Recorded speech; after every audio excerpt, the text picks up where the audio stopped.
We're here. We're here. We're here. Woohoo! Y'all, it is crazy, crazy, crazy. We welcome everybody in. I'm going to play a little bit of our intro just because we're here. Can you see this person's perspective, but can you see beyond this barrier that is in front of you right now? And we do get to that place of gratitude and actually appreciation. Now, it takes us refusing to stay in a victim mindset in order to do that. Y'all, today I want to talk about change because I had a dear friend and she had this phrase and she had the sweetest voice and she'd go, "We are resistant to change." And I hear her voice every time I know I need a change or I feel a change coming on or change happens. And I hear that we are resistant to change. Why is that? Why are we so resistant to change? Because change doesn't mean bad. No, it's just unfamiliar. And when we are well versed in healthy or unhealthy behaviors, change means that we have to learn a new way. Mm-hmm. And sometimes we have self-doubt around that. It's crazy how much we fight it, how much we don't want to do it. We, even if we really want it, people will stay. And I'm going to use a Teri term here. And this is a write it down thing. We have people joining us today. Our conversation is about change, knowing you need it. Why are we resistant to it? We even want change, but we don't. We know we want things different, but we don't want to do anything differently. Yes. Changing our habits, changing our routine, creating a new way of being. And it's tough. Nutrition. Let's talk about that for a second. All right. We know, well, we won't get into our own things, but I know that I know someone in my life that was diagnosed with diabetes and had to make a change and was so resistant to it. It's like, well, maybe I can just take a pill. Yeah. Maybe I can just take a pill and I don't have to give up peach cobbler, or I don't have to do this, or I don't have to do that. And why are we so resistant to those kind of changes? And how can we embrace change differently? Well, if we look at it more as a priority, we'll look at our, a lot of people will say things like, oh, well, if I don't have this ailment, I'll barter, I'll do something different, I'll, the rob Peter to pay Paul kind of thing, emotionally, mentally, financially, whatever. Change has us in that place of, well, if I change, then what will people think? Will people support me? Will people not support me? And honestly, bottom line, if we're not prioritizing our health, and many of us don't, we barter, dance with the devil, so to speak, about, things on our health. And it's about really being able to grasp this change is not a bad thing. It's a healthy thing. And change can feed and nourish our a healthy mindset and support us. Anything that we think, eat, the way that we live and breathe should be to support our overall well-being, not our demise. Amen. Amen to the amen. I'm going to say a shout out. We've got Tim who is watching. Hey there, Tim. Ladies. And Wayne is with us. Hey, Hi, Wayne. And my sweet sister from another Mr. Janie Trudell, listening in upstate New York. And down in Alabama, we've got Suzanne and Mark. And EB is here. And by the way, EB got me a gift card to Float Alchemy in Murfreesboro, Tennessee. Ooh, you're going to love it. Can't wait. That's a change I'm going to welcome. And Candy, good morning. Good morning. Candy and I were talking. We're getting together. We're getting together this weekend. And it was so precious. Candy and I had a conversation last night. And and I'm going to call this one out. A change for me is learning to say no when my body and my mind and my spirit have got to say no. And we were going to get to, she reached out and she's going to be in town. She lives in another town. And so she reached out and we're going to try to get together this weekend. And we talked about Sunday. Sunday is my first day off in about a month and a half.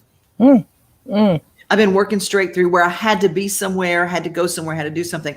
And I love Candy. I love hanging out with her. I love seeing her, but I know that my body needs rest. Right. And I was scared to say, I need my Sunday. I need my Sunday. But I did that. And you know what? We're meeting on Saturday. There you go. When I would be on. And I was afraid to change my way of doing things and to say, hey, I can't do it. And she was so understanding and so sweet. And we're going to get together on Saturday. Cannot wait. So Candy, I didn't mean to bring all of our stuff out there, but I just went ahead and said it because that's important. Suzanne saying hi this morning. Knowing and doing are often time miles apart from time miles. That's good. That's good. Change is a good thing. I don't know about that, but well, again, change feels very permanent to people. So when I work with clients, I have used the word shift because shift tends to. I'm sorry. I said shift, didn't you? I use that word sometimes too. I know. You got bull in front of it, but no, I would have used that word. I would have used that word there. But I almost spilled coffee all over the console. I use shift because shift implies that there's gradual movement and there's some vacillation and it's not so black and white. It's not so, you've got to do this or else. Sometimes, yes, there are going to be things that are going to be, you need to do this or else. From a health perspective, there are going to be people that are going to have to give up certain things in order to create a healthier balance in their life, And so depending on a person's life experience and depending on how they show up to that life experience and what they take away from it, change can be terrifying for people. I see Candy says it can be, she approaches it as a new adventure, and it is absolutely that. But for some people who are in that, I'm really comfortable in this uncomfortable place, I've found, I've carved out my niche and I'm here. This is my place. Yeah, it's my place. And so change can represent shaking, like shaking the water globe kind of thing, where it's like, oh gosh, I don't have any control over where things are going. So it's terrifying. Well, Teri Luno has joined us, and Mark and Liz says, I'm having the same issue this morning. So, let's see what full circle change of life for me, uprooting life 1,000 miles back for my family. New everything is, yes, terrifying fitting into new routines. Janie, we met in Nashville when she started her life over in Nashville from upstate New York, moved everything and started doing music in Myrtle Beach, where she was a mainstay of the Myrtle Beach music scene, and then went back to her family farm and took over for her parents. But so it's full circle going back. Sometimes change is going back. Sure. And the thing about it is there, there's different kinds of change. There's some change that are drastic, right? A doctor may say, you have to stop this immediately.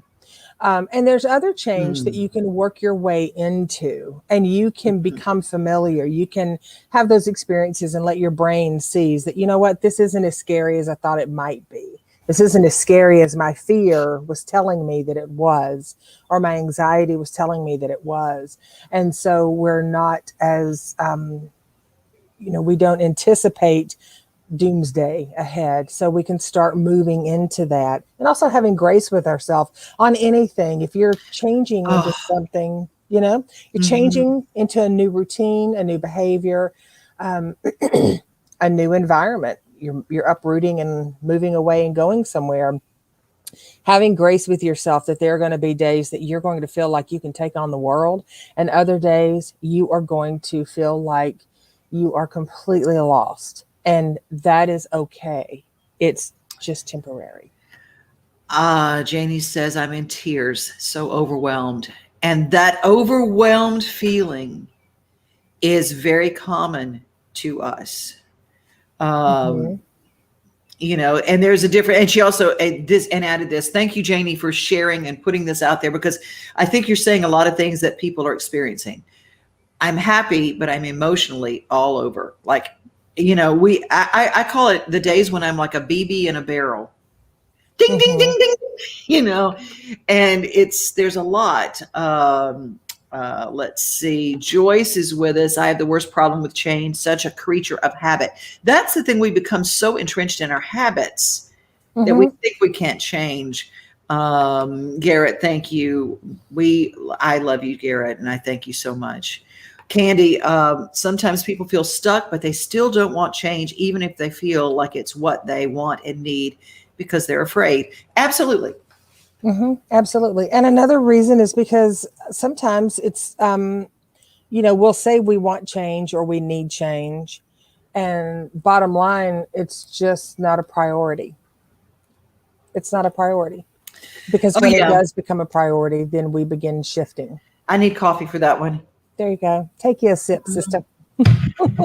Because y'all know, I found Teri, and I was going through the worst time in my life. I was dealing with all sorts of stuff. And one of the things that I would do is I would use the phrase, I don't have time. I don't have time. To which Teri said, you do what you want to do. You have time for everything you want to do. And I felt like I'd been slapped in the face by a big old bass. Boom. What? A big fish right to the face. And the deal is, we do what we want to do. I mean, I can kill an hour and a half replying to people on Facebook because I don't want them to feel neglected because I didn't reply to their sweet comment or whatever. And now I've learned, I go, you know what? I'm going to miss some of those comments. I carry on a lot of conversations, whether it be social media or whatever. I'm not going to get to, because there are some things that priorities I have to do. I have to get out of my chair. I have to turn off my phone. I have to do some things. I have to change my habits and say, I'm going to give myself social media time at A, B, and C. Otherwise, I'm putting this away. And also having grace with yourself with that, a lot of times people will really come down hard on themselves about, that's why I don't subscribe to New Year's resolutions. Like, I think that is the biggest, my opinion. It's not for everybody. Neither am I. And that's okay too. It is the biggest opportunity for us to let ourselves down, because most of the time people will say, well, January the 1st, I'm going to quit smoking. I'm going to quit drinking. I'm going to go on a diet. I'm going to start saving money. I'm going to. And by the 9th to the 14th ish in there somewhere, we've already, not everybody, but some people have already started slipping. And then what we do is we tell ourselves, like, I did it again. I did it again. And that sets up a negative narrative in our mind that we can't accomplish things, which is just completely caca. I mean, we can. It's just about truly prioritizing, having a good support group, and not the people that just push, but the people that understand. Push, pause. Because push can make us feel shame. I'm not doing it fast enough, good enough. I'm not hitting those goals. I'm not healing fast enough. It's an individual journey. Yes. And in all honesty, that amazing 12-step programs are really good about that, because if you fall off the wagon, you can get back on the wagon. That is a really, but we don't even, not everybody needs a 12-step program for that. You can do that for yourself. Not everybody can, but it's possible. It is Well, possible.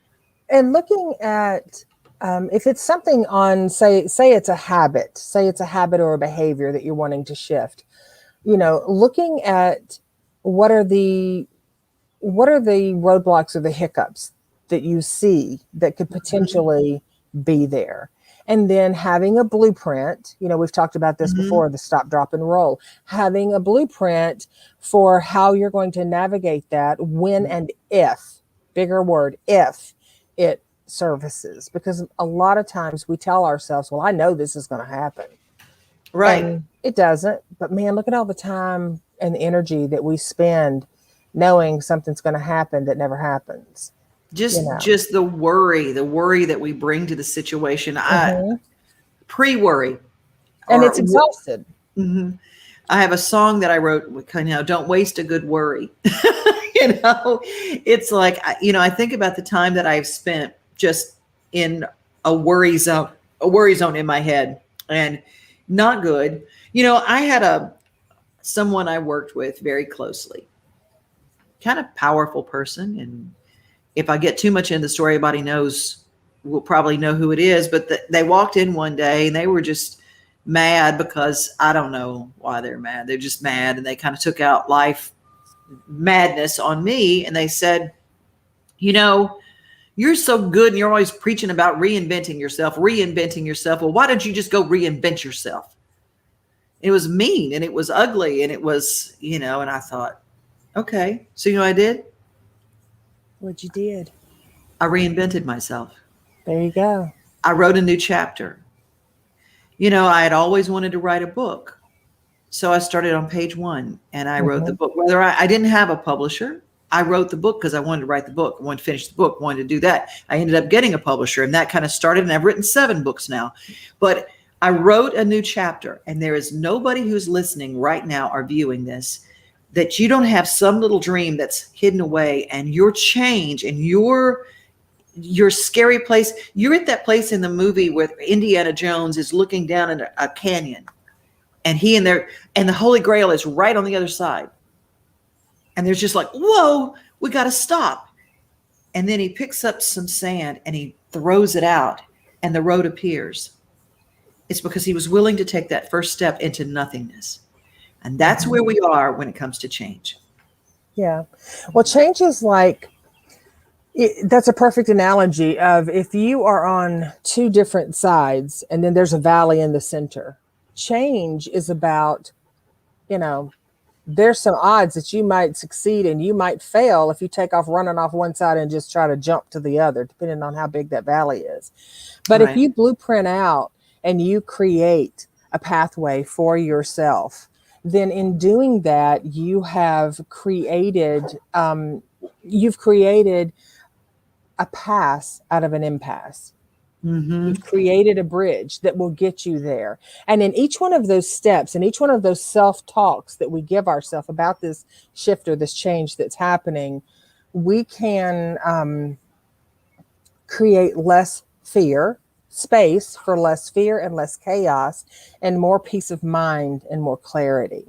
Amen. I have a client that will not, I'll preface it with this. She won't mind me sharing this because she has shared this with everyone, but she was recently diagnosed and with cancer and is going to be starting chemo.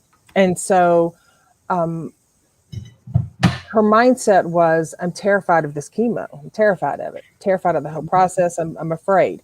Very valid, very real, very valid. So we talked a little bit and asked her, what would make her feel better?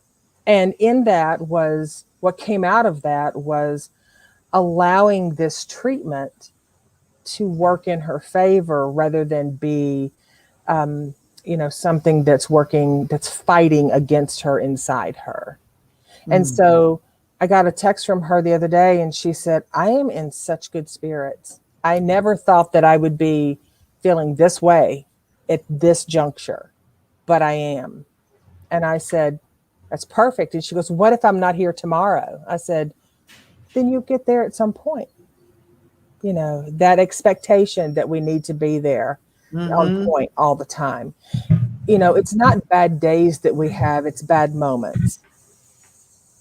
Bad, not bad, good, bad, whatever. I mean, we have hiccups, but they don't have to last all Right. day, all We don't week. have to live there. That is not our identity. We cast ourselves into these identities of I'm a quitter or whatever. That's another thing that keeps us from change is we don't want to think of ourselves as a quitter. So we work for 30 years at a job we hate because we don't want to be a quitter. We start and we work, and I think about it, all the kids now. How many of you have ever had trauma as a child when you signed up for a team and you realized on day one, it was not your cup of tea, but a parental unit or a coach or a teacher or other kids said, yeah, but you can't quit because you're part of the team and you don't want to let the team down and blah, blah, blah, blah, blah. But what if it doesn't work for you? You don't know it's not going to work for you until you've done that first day. You're not a quitter if you say, you know what? I bless you. I release you. This is not my thing. Right.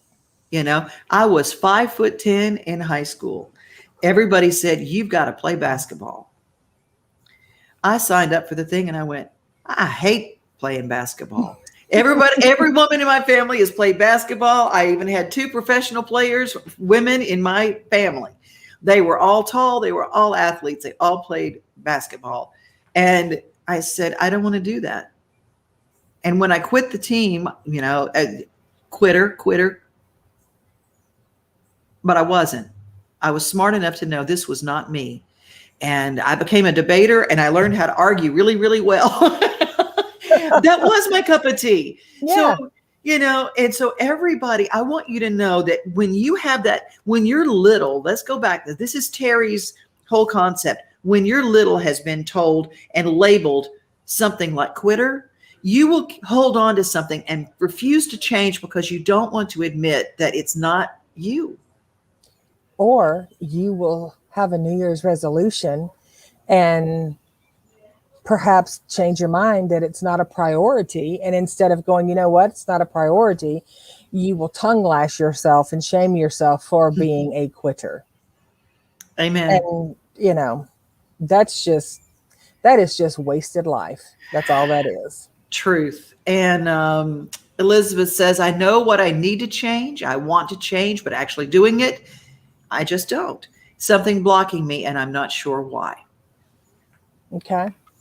So what I would tell to people when I have people sit in front of me, and I've even said this to myself, so I don't really say anything to clients that I don't hold myself accountable for at some point. And so what I would say to that is when somebody says, I want to change, why do you want to change?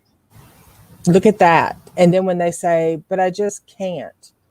Well, you can, you're just choosing not to. Like now, again, there are when we're talking broad stroke generalizations here, there are different circumstances and experiences that everyone is going to have that might not be in alignment with this. But like if someone says, I just can't quit eating that ice cream at night. I know I need to, but I just can't. Well, quit buying it. And that's a little one, of just saying there are some things that simple. There are other things that are challenging.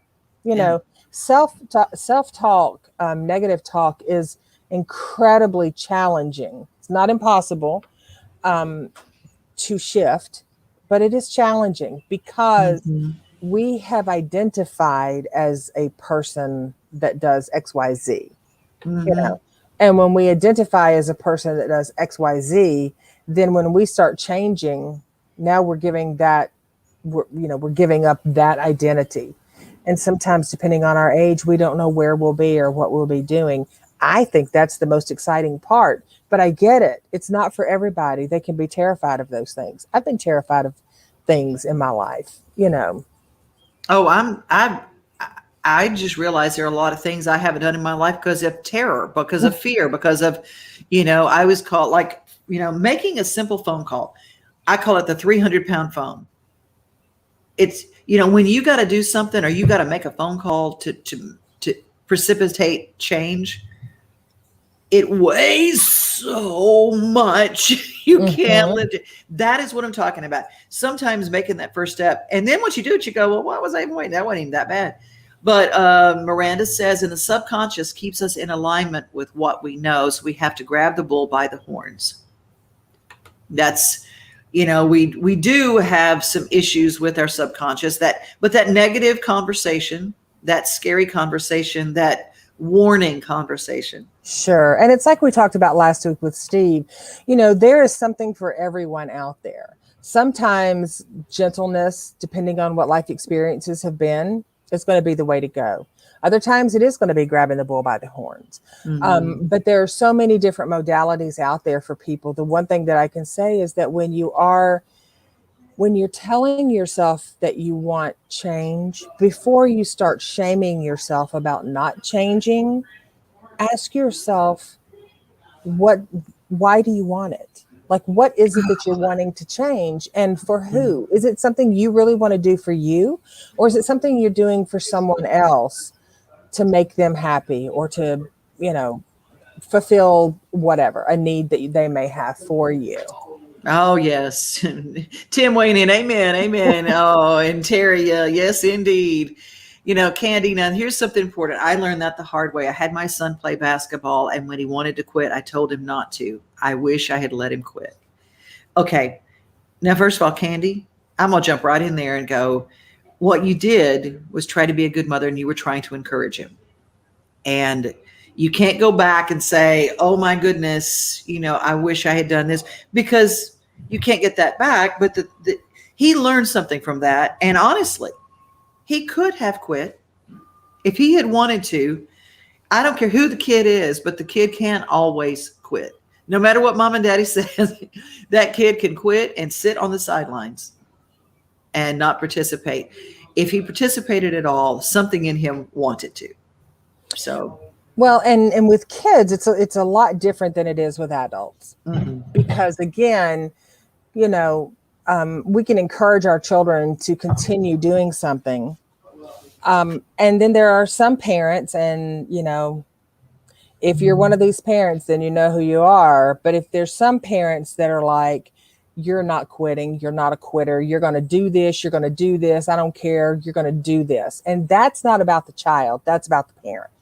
And then there's some parents that are like, no, come on now, I want you to finish this out, you started it, and that's a balance. I mean, there shouldn't be judginess about that no, with, no ourselves judging. at all. It's just about, because there's different ways of teaching. I mean, I've worked with people that have said, I was told my whole life, never quit, never quit, never quit, and I'm in a 20-year marriage that I should have been out of 10 years ago, but I don't want to quit. And I'm like, ooh, Lord. Because there's sometimes, hey, I get it. People will say, but you don't get divorced.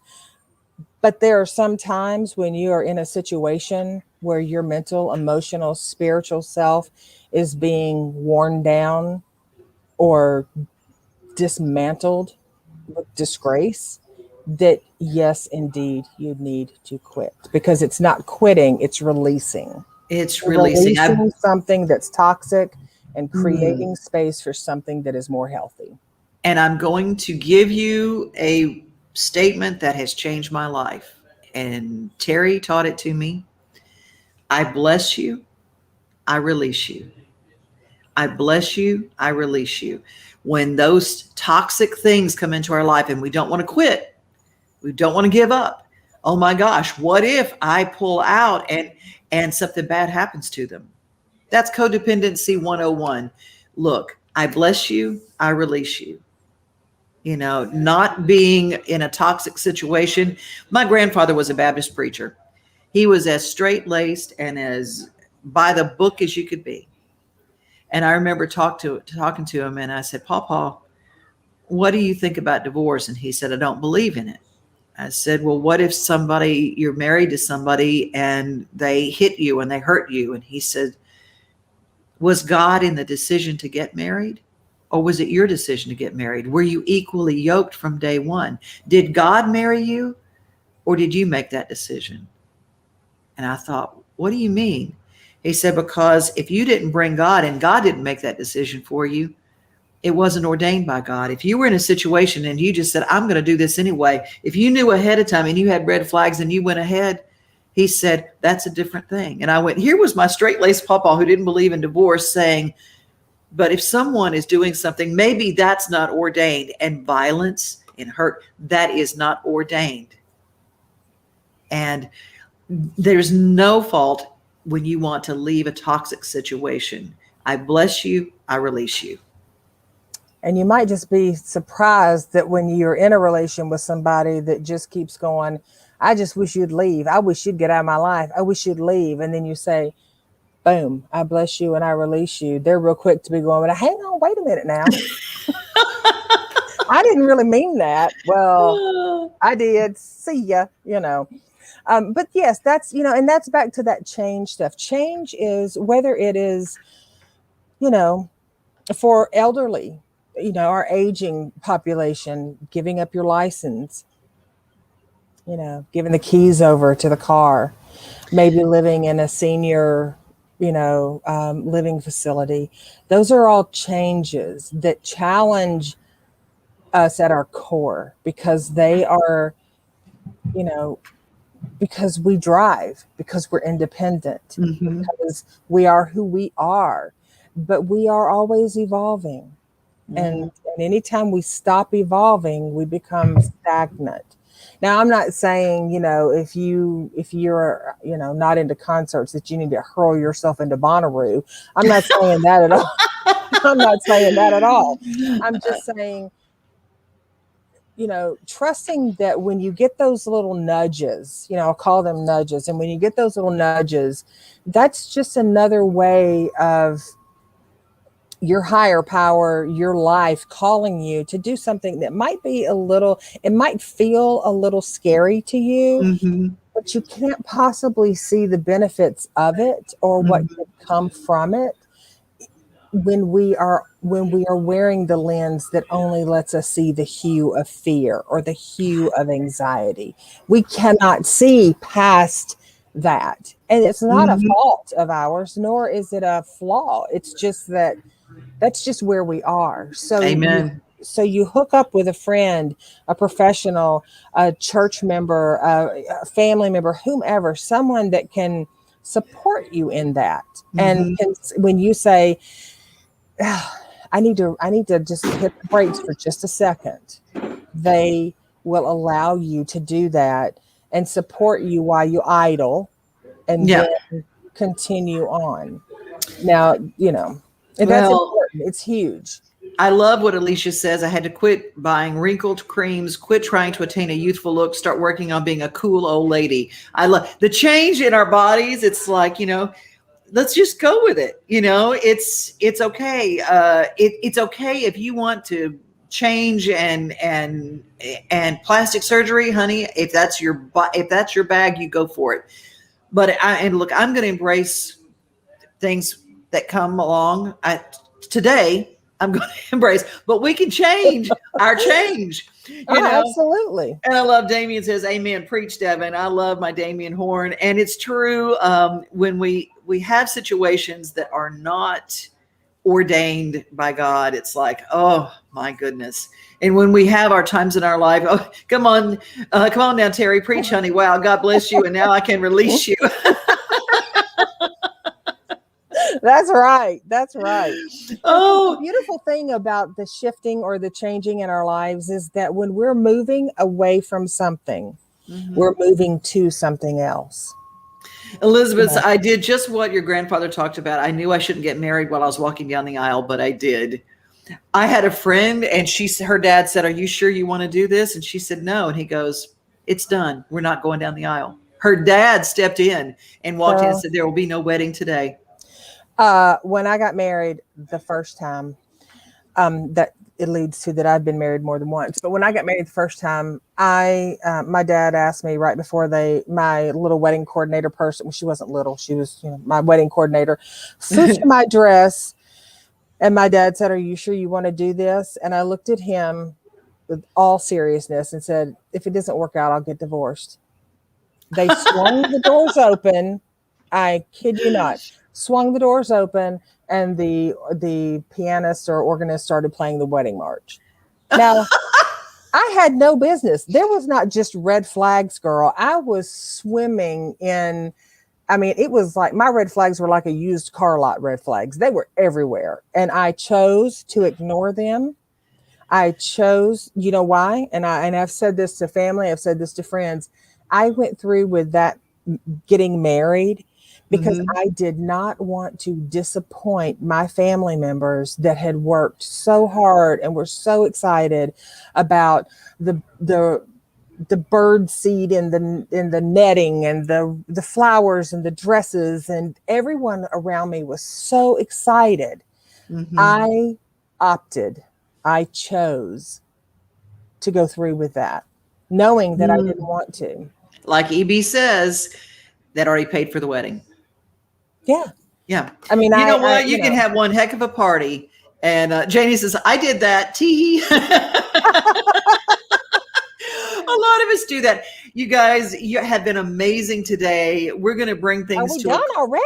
I know. It flies by. You guys, if keep the conversation going. We will go to Transcending Turbulence. Teri is there every day. You can message her there. You can message me, Devon O'Day, at gmail.com. You can reach out to us, and let's keep this conversation going. Maybe next week we'll talk change again, because this was a very important topic.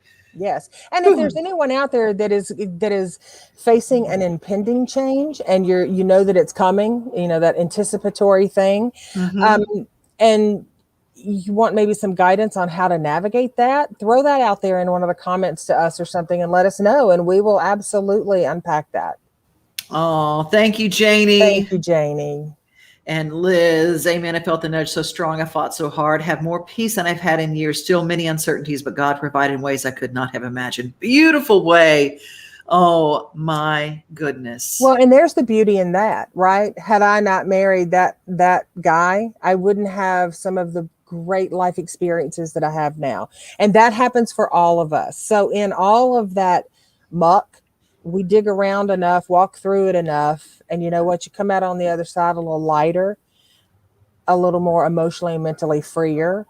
And that's a gift. It's a gift in our grief, right? I say a gift to people. In our grief. Keep the conversation going. We love you. And as Teri always says to close our show, thanks for joining us, and increase the peace.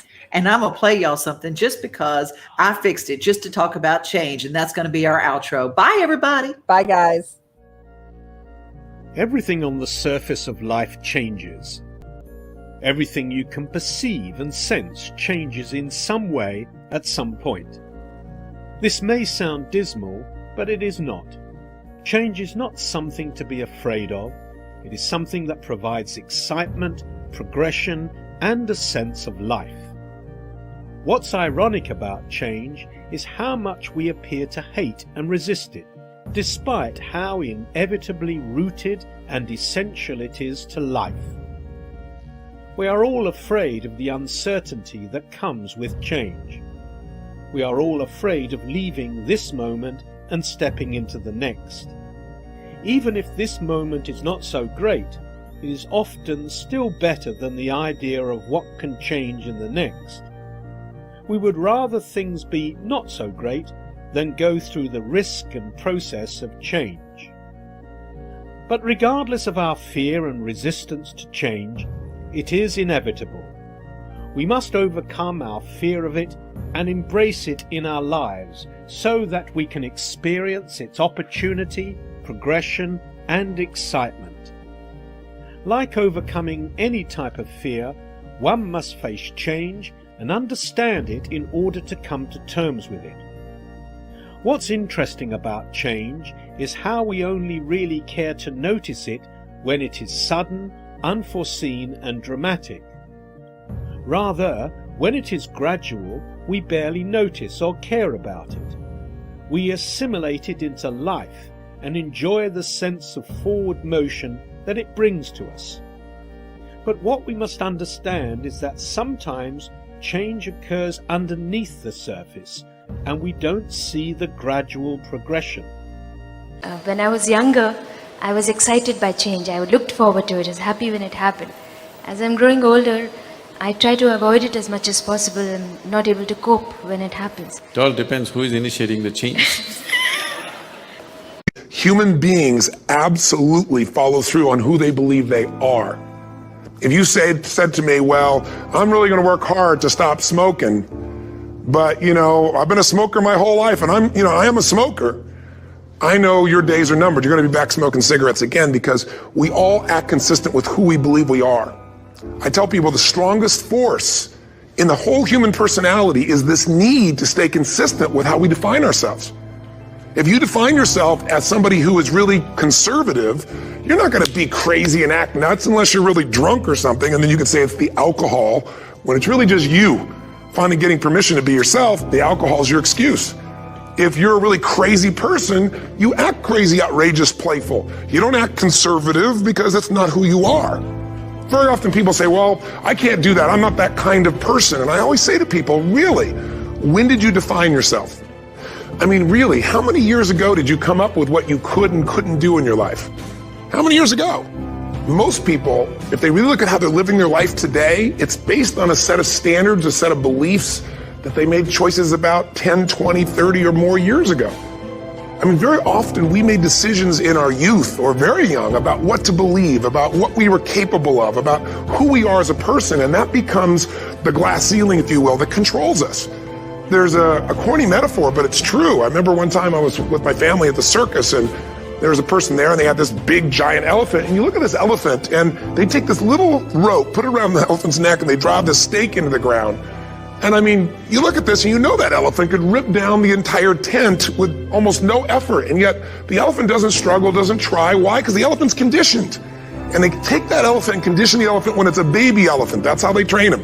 When it's a little baby elephant and it doesn't have the power yet, they put a big rope around it and they drive this huge stake in the ground, and the elephant fights and fights and fights.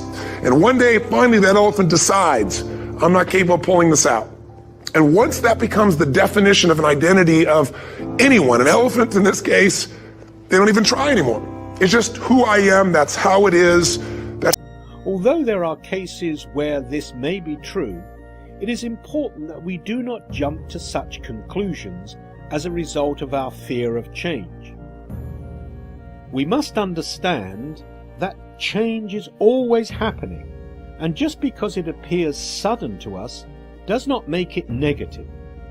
Life is in constant flux, and by resisting change, we are resisting life.